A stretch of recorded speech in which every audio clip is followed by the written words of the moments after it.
Pues qué tal, el día de hoy tenemos el enorme placer de estar aquí en el mismísimo taller casa de Patricia Quijano Ferrer, a quien me voy a permitir presentar de manera muy oficial para ya después entrar en materia. Patricia es licenciada en Psicología Educativa y en Pintura. Su formación profesional como muralista, tallerista, encuadernadora, facilitadora creativa y en arteterapia es el resultado de cerca de 36 años de estudio en las áreas de psicología por la UNAM, de arte en el IMBA y de creatividad por la UAM.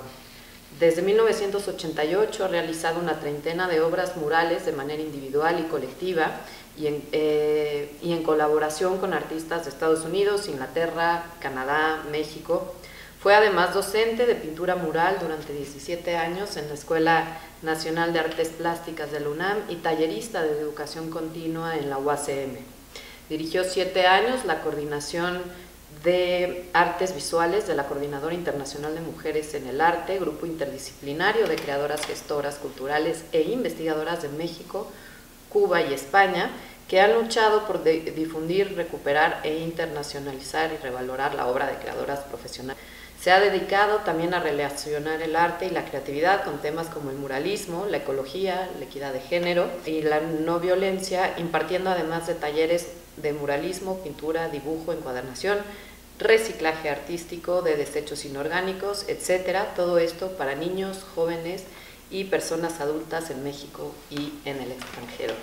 Pues Pata, antes que nada agradecerte enormemente que nos recibas aquí y bueno, quizá arrancar un poco por que nos hables de tu trayectoria en tanto muralista como mujer. ¿Qué ha sido para ti el hecho de ser mujer dentro del muralismo en un país tan cargado de historia y de historiografía respecto del muralismo, pero sabemos que con sus respectivos sesgos? Bueno, pues muchas gracias por la entrevista, estoy muy feliz de que estén aquí platicando conmigo. Y bueno, estamos en el año 2023 y yo inicié mi trayectoria como muralista en 1991. Entonces, ¿qué te puedo decir? Que cuando yo decidí que yo quería dedicarme a ser artista y dedicada a la obra pública, nunca me puse a pensar particularmente que si por ser mujer iba yo a tener algunas problemáticas o frenos o... No, yo simplemente se me hizo, como yo estudié psicología educativa y arte, pues yo sabía que el muralismo siempre ha servido para la educación y en mi decisión de ser muralista nunca pasó por el lado ni del reconocimiento, ni de que si las mujeres lo hacemos o no lo hacemos. Simplemente yo lo vi como una herramienta que yo podía utilizar para llegar a la sociedad. A mí me importaba mucho que el arte no fuera elitista, que el arte no fuera para adornar. De hecho, yo soy una pésima pintora de obra de caballete porque no me asumo como alguien que pinta algo para decorar un espacio, sino lo que a mí me jala hacia el arte es esa parte de proceso existencial vivo en el que yo como mujer, como artista, como maestra, puedo usar esta maravillosa herramienta para acercarme a donde yo quiero llegar, que es a los jóvenes, a los niños y al público en general. A mí me encanta la idea de desmitificar el arte, ¿no? Entonces, bueno, han pasado de eso ya más de 30 años y ahora que volteo hacia atrás, pues sí veo que fui la primera mujer artista que volteó a ver hacia las mujeres muralistas, porque cuando me recibí de la Esmeralda quise hacer mi tesis y me pareció que lo más lógico era utilizar las mujeres que hubieran pintado murales como un antecedente de yo y mostrar mis murales. Y entonces, pues sí, las fui encontrando. Ahorita ya es muy común escuchar acerca de que Aurora Reyes fue la primera mujer muralista y que se nombren a otras mujeres. pero en realidad eso tuvo que hacer, yo tuve que hacer una labor de encontrarlas primero, ¿no? Y ahí hablando, perdón que te interrumpa, Pata, porque me parece bien importante que estás hablando de esta tesis que tú realizas y donde justamente estás buscando estas referencias, ¿no?, similares a ti. ¿Cómo haces para encontrarlas? Es decir, porque no fue fácil. En ese momento no se hablaba de la función ni de la profesión las mujeres en el muralismo, al contrario, ¿no? Si alguna vez alguien aspetaba que tal persona, tal mujer, tal artista había sido muralista, casi era, neguémoslo, eso no es cierto, las mujeres no tenían nada que ver con los murales, ¿no? Entonces, ¿cómo fue tu búsqueda? Porque bueno, evidentemente una tesis es compleja, pero ¿cómo fue tu búsqueda que ahora también se vuelve referente, ¿no? Y eso es lo que me parece muy valioso, por eso trataremos también de darle mucha difusión a este trabajo, pero platícanos eso, ¿cómo fueron estas búsquedas? Bueno, mira, primero que nada yo tuve la suerte de conocer al maestro Arnold Belkin, que era mi pareja, y él era amigo de Fanny Rabel, por ejemplo. Entonces, claro, alguna vez que fuimos a su casa y yo pues tuve la oportunidad de estar en su casa, ver sus obras y todo, y Arnold me platicó que ella había hecho unos murales para la comunidad judía. Entonces yo sabía que ella había hecho murales, no los conocía, pero sabía. También Arnold era amigo de la maestra Teresa Morán, que también ella pintó unos murales en Sonora. Y yo, cuando estaba en la Esmeralda, conocí a Maris Bustamante, porque en una ocasión nos fue ella con su esposo a dar interrumpieron abruptamente una clase y llegaron a explicarnos que nos venían a dar una clase de historia del arte, pero con todo su concepto de arte no objetual, ¿no? Entonces, yo tuve la suerte de ser contaminada por mujeres como Maris, que yo desde que la vi, desde que vi lo que hacía ella con el arte, que era jugar, que era sacar un objeto y hacer como una vulva títere y todo eso. Para mí, algo que me parece importantísimo es quitarle al arte esa parte, ay, así como acartonada, la parte esteticista, que sí es de buen gusto, que sí es fina, que sí es conceptual, que sí. No, a mí me gusta esa parte de agarrar el arte y esa burla, ese humor negro. Entonces a mí Maris Bustamante me influyó mucho, aunque ella no era muralista, pero yo la entrevisté en mi tesis, porque yo sí considero que la obra de Maris Bustamante es arte público. Claro, claro. Hasta registrar el taco. Y arte público muy de avanzada, sí, en cuanto a cuestionar valores, sí, en cuanto a sembrar un montón de vacas en medio de una plaza pública, porque así estamos la sociedad, como borregos y como vacas, como rebaños, sí, ¿no? Entonces a lo mejor alguien me dirá, pero es que eso no es pintura. Pues es que no importa, no importa, el chiste es que el arte es un proceso vivo, o sea, yo así lo entiendo. Y por eso no he tenido yo problema de usarlo para hacer arte terapia con mujeres que han sufrido abuso sexual, etcétera, porque yo creo que es una herramienta que llega mucho más que la palabra, ¿no? Y precisamente hacia allá quería yo llevar la siguiente pregunta, que nos hables de esta beta, otra, que claramente está allí en tu trayectoria, que es la parte de la psicología y de la terapia. ¿Cómo tú conjugas estas cosas en el arte y qué resultados ves ahorita que mencionas, por ejemplo, esto de trabajar con mujeres violentadas y qué supone poder hacer eso a través de la plástica, ¿no? O de la visualidad? Bueno, yo primero empecé trabajando pintura en la comunidad aquí en Contreras, en una biblioteca pública. Y lo primero que hice cuando logré que me dieran un espacio fue ir por los niños de la escuela de al lado Y dije, los tengo que integrar en el proceso de este mural, ¿no? Entonces, porque siempre he tenido esta conciencia de que hay que ayudar como a sanar la sociedad.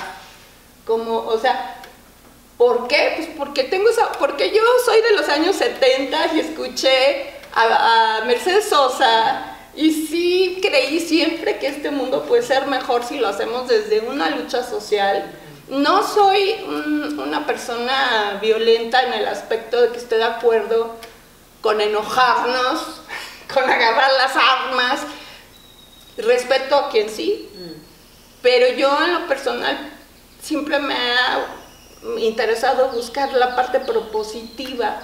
Tampoco estoy de acuerdo con que hay que quejarnos y quejarnos y quejarnos de todo lo que está mal en la sociedad. Entonces yo digo, bueno, yo puedo agarrar a esos 5 niños y traerlos y trabajar con ellos, y luego los pinto en mi mural con esta idea performancera, porque finalmente es una idea performancera, de que al ser objetos y sujetos de una obra artística, el día de mañana, cuando crezcan, van a decir, a mí me pintaron en este mural y voy a traer a mis hijos para que lo vean, ¿no? O sea, como sembrar experiencias de vida a través del arte en la vida de las personas. Entonces, de esa es la manera en que yo he usado la psicología en el proceso.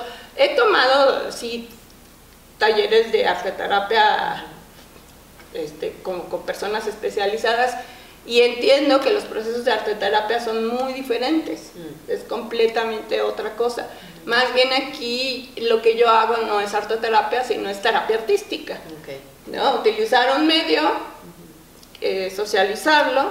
Por ejemplo, una de las actividades que más he amado hacer en mi vida fue cuando trabajé para la Universidad de la Ciudad de México en Casa Talavera, porque ahí yo daba un taller de arte, pero lo encubría y nunca le puse al taller de arte, porque yo sabía que si yo decía, voy a dar un taller de arte, los chavos iban a decir, no, yo no soy artista, no, yo no. Y entonces yo decía, es un taller de arte y creatividad. Y entonces yo lo que hacía era jugar con los chavos, con las señoras, porque ahí sí me llegaban de todo, desde bebés, niños de todas las edades, hasta las mamás y los papás, y yo a todos les decía, bienvenidos, ¿no?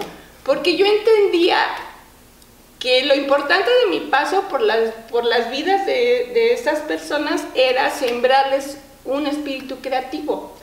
Más allá de que si el rojo se revuelve con el naranja, con el amarillo y sale un naranja, o que si dibujas bien, no, eso es secundario, sino lo que yo creo que es muy importante del arte es esa capacidad de involucrar a la persona para que saque su propia sentido existencial humano, ¿no? Pienso, por ejemplo, que a mí nunca se me ha olvidado la primera vez que alguna maestra me dijo que hiciéramos un dibujo, ¿no? Era un dibujo sobre el ahorro. Y yo sentí una alegría de que íbamos a hacer un dibujo, así como, sí. ¡Wow! O sea, sí. Y entonces pienso que desgraciadamente a mí nadie me acercó unos pinceles estando más chiquita, pero yo sí lo hice, por ejemplo, con mi hija, ¿no? Porque digo, te cambia la vida saber que hay 2 colores que los embarras y sale otro. Te convierte en un creador, sí. ¿No? Sí. Entonces ahí es donde está la magia del arte, y pienso que quienes hemos tenido la fortuna de encontrar ese camino, podemos colaborar mucho compartiéndolo y dándole a las personas la oportunidad de experimentar su propia trascendencia a través de encontrar su propia creatividad. Claro.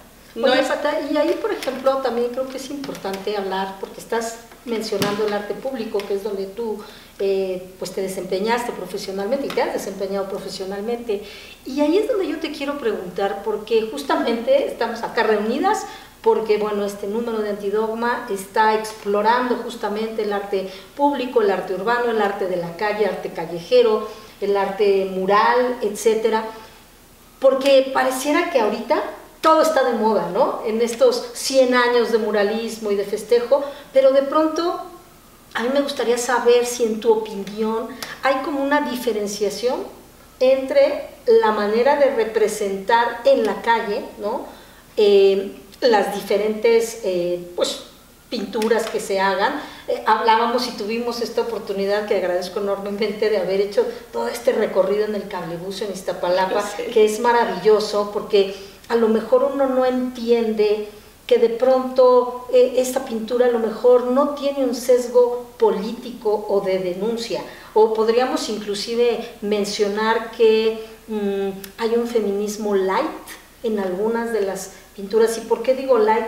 Porque a lo mejor no se ha permitido hablar del todo, no se han permitido sacar todas estas cosas. Sin embargo, tú hablabas de una recomposición social, hablas de las virtudes que tiene el arte como esta herramienta para mejorar las formas sociales, ¿no? Sí, los comportamientos, etcétera, y los sentimientos de una colectividad.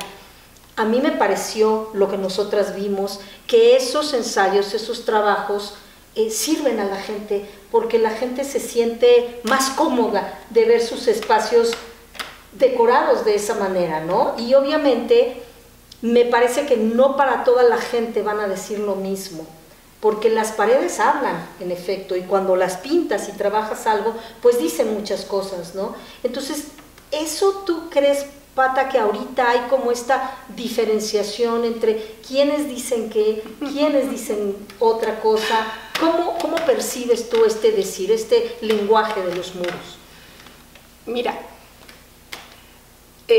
lo que está sucediendo ahorita es la punta de una ola que viene desde los años 70, en donde paralelamente, por un lado, la pintura mural con un corte político, con un corte académico, con un corte técnico, siempre ha existido en la cultura mexicana, y siempre ha habido artistas que han elegido ese camino para expresarse, desde los años 20, luego los 30, los 50 y luego los contemporáneos, ¿no? Arnold, etcétera, ¿no? Pero por otro lado también, desde los años 70, nace en un suburbio en Estados Unidos un grafitero que empieza a darse cuenta de que poniendo su firma en todos los lugares donde va, y no es gratuito que haya sido un inmigrante, se hace presente. Entonces empieza esto también paralelamente, empieza el grafiti empieza a tomar su propio camino, claro, tanto en Estados Unidos, en Nueva York, etcétera, y luego va a dar a las comunidades chicanas que de rebote reciben también la influencia del muralismo mexicano, y ahí se da todo un fenómeno interesante donde la comunidad chicana empieza a recuperar su identidad latina a través de la obra mural. Y luego los propios inmigrantes mexicanos que por muchos años han ido a Estados Unidos y luego regresan por Tijuana, etcétera, ya regresan también permeados de esta oportunidad de grafitear en las calles, también con esta misma búsqueda identitaria, pero ya también inoculados de toda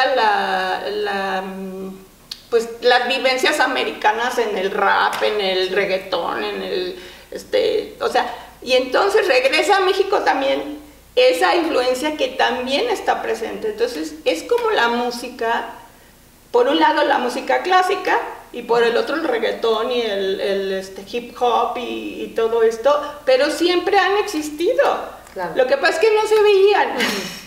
Lo que sucede es que el gran error cuando se acerca uno al tema de la pintura mural es pretender clasificarla. Okay.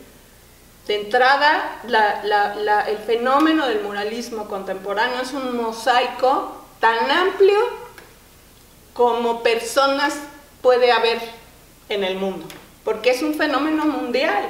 Claro.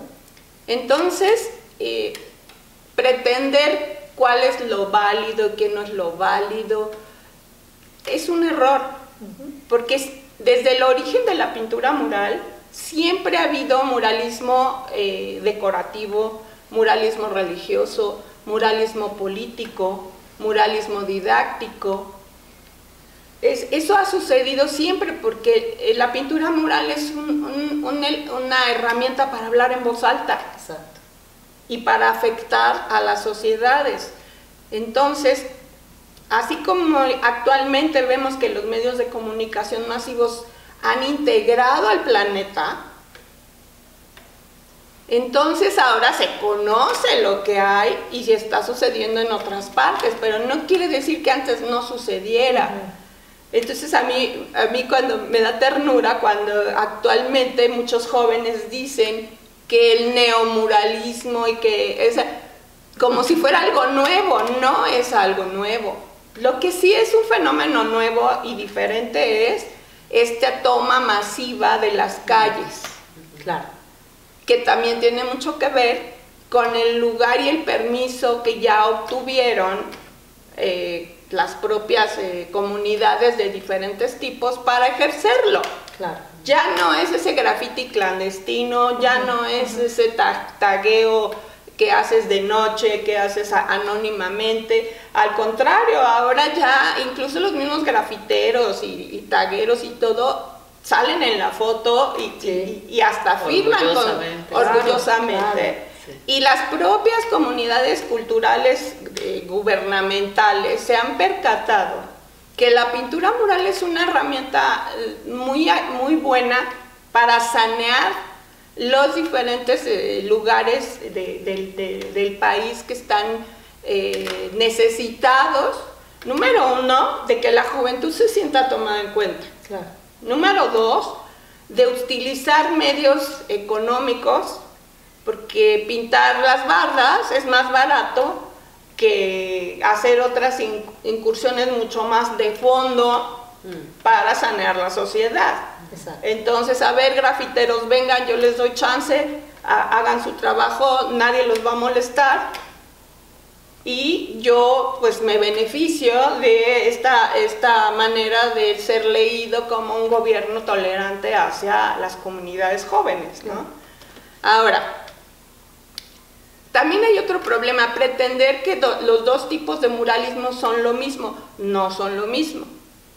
Uno es muralismo académico, tradicional, histórico, con escuela, con técnica y con una intención de permanencia en el tiempo, y el otro son intervenciones murales que son efímeras, que esos muros yo les llamo los muros que cambian de piel, porque tienen un tiempo de vida limitado y va a llegar otro grafitero, otra persona a intervenir arriba de ellos. Exacto. Entonces, si bien es cierto, ya hay varios intentos de libros que los registran, que eso pues es muy bueno porque es un fenómeno social y además es interesante, a mí me encanta, salir y ver pintura por todos lados, a mí me hace muy feliz, Sí, claro. ¿no? Claro.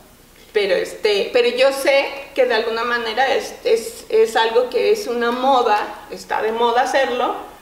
Y hablando de las mujeres, hace aproximadamente entre 10 y 5 años, que es cuando ellas se han empezado a poner de acuerdo para montarse en estas experiencias de tomar las calles, que ya lo hacían los hombres desde hacía muchos años.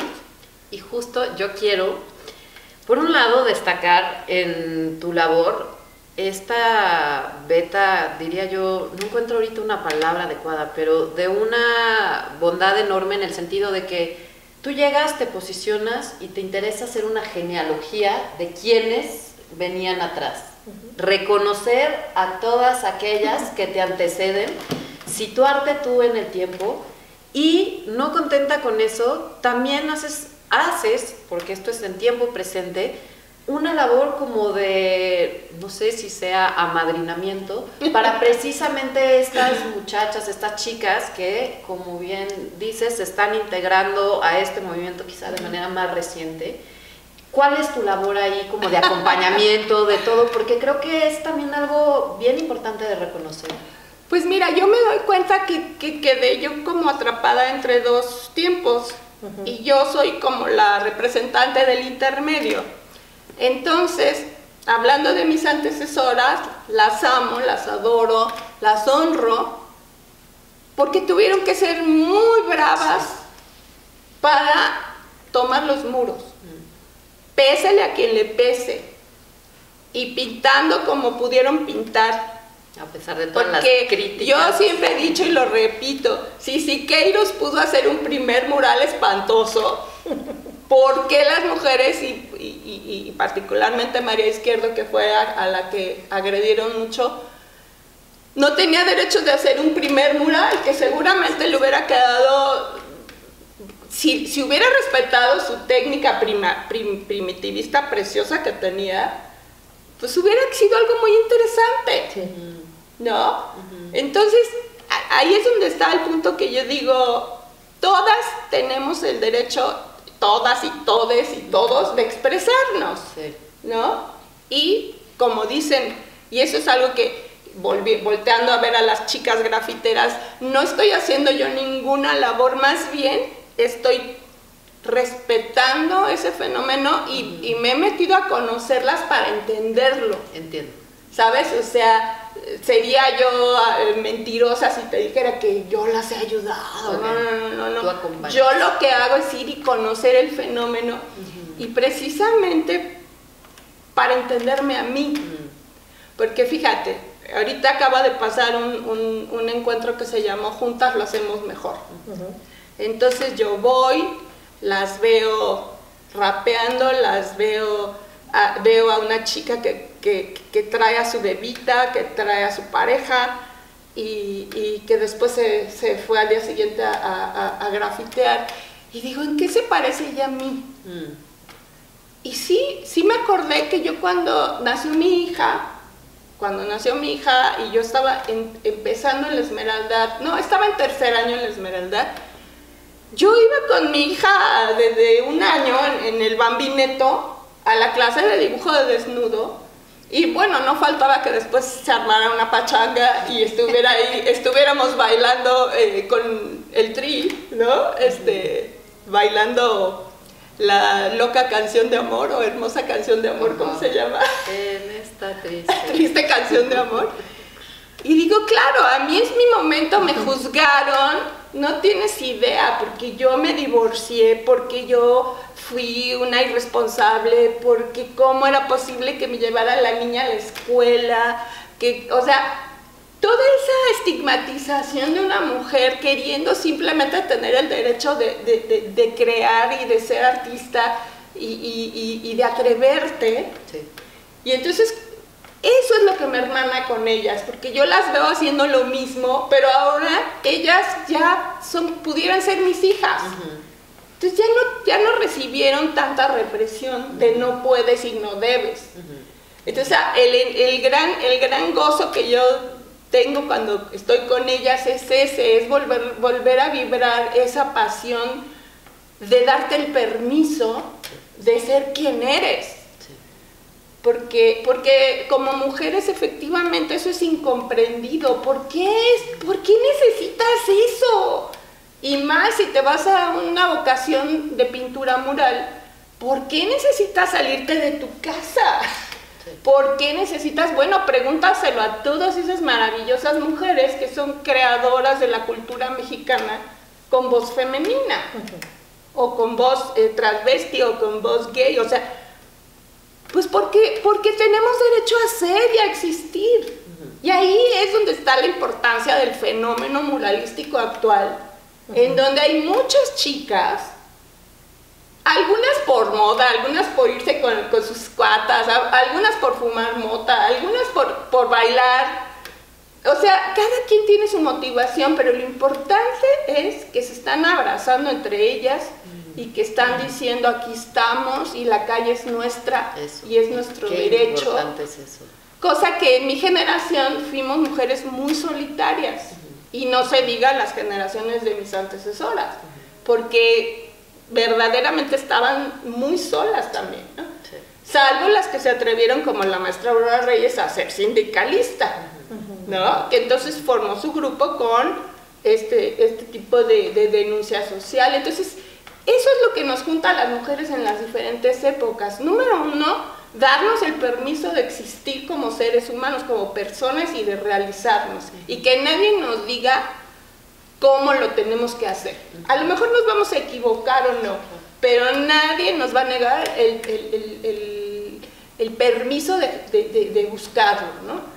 Y número dos también, porque habemos mujeres muy politizadas que estamos conscientes de que se necesita el trabajo cultural para una mejor sociedad. Y eso ha pasado en todos los tiempos históricos. Y que ya en sí ¿no? la presencia de mujeres. Y en de el hecho, pues espacio el llamado que yo quisiera hacer a las jóvenes es, está padrísimo irte a pintar y divertirte y todo, pero no es suficiente porque va a llegar el día que esta moda va a pasar y muchas de ellas se van a quedar eclipsadas. O sea, si ya fui y ahora ¿para dónde, no?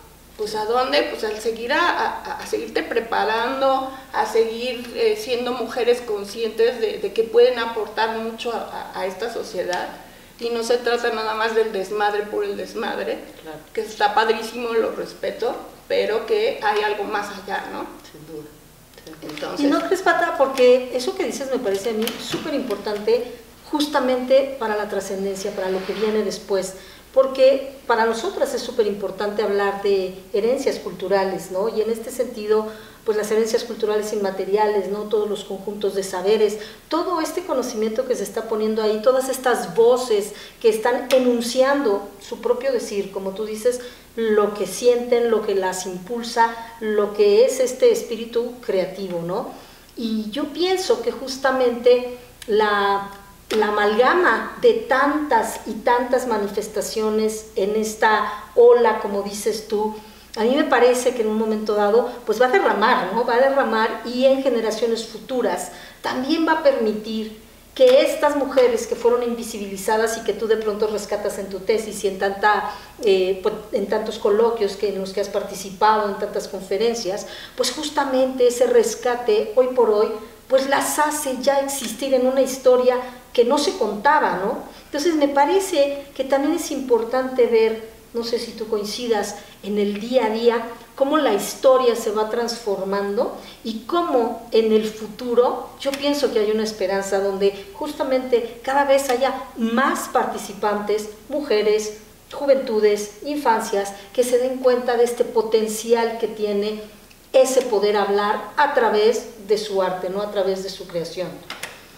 pues mira, yo quisiera ya empezar a cerrar un poquito esta plática diciéndote que la diferencia también que yo veo muy grande entre mi generación y las anteriores y la generación presente, que nosotras pensábamos en el futuro, pensábamos en crear un mejor futuro, pensábamos en generar algo, poner ciertos ladrillos. El problema que yo veo con las chicas jóvenes es que están muy metidas en vivir el presente de una manera voraz, porque es parte también de la filosofía de la calle. Claro. O sea, la filosofía de la calle es: vive ahorita porque mañana no sabes. Hay una cierta desesperanza hacia el futuro. No me gusta ponerme como juez de nadie, ¿no? Ahí en ese sentido, pues todos somos de alguna manera dueñas y dueños de nuestras decisiones, ¿no? Pero a dónde nos lleven esas decisiones, pues eso lo iremos viendo, ¿no? No me atrevería yo a afirmar hacia dónde, pero que sí quisiera pensar que sea a un lugar bueno para todas y todos y todes, ¿no? Sin duda, pues ya en efecto el tiempo lo dirá. Hoy toca crear, pero como tú bien dices, también ver con proyección. Y un poco de la misión por parte de Antidogma es capturar, registrar lo que está sucediendo, ¿no? A manera pues eso, de historiografía, para que el día de mañana quede asentado y ya nuestras futuras generaciones juzgarán lo que en este momento se estaba haciendo. Pero Pata, bueno, creo que con eso pues cerraríamos esta plática.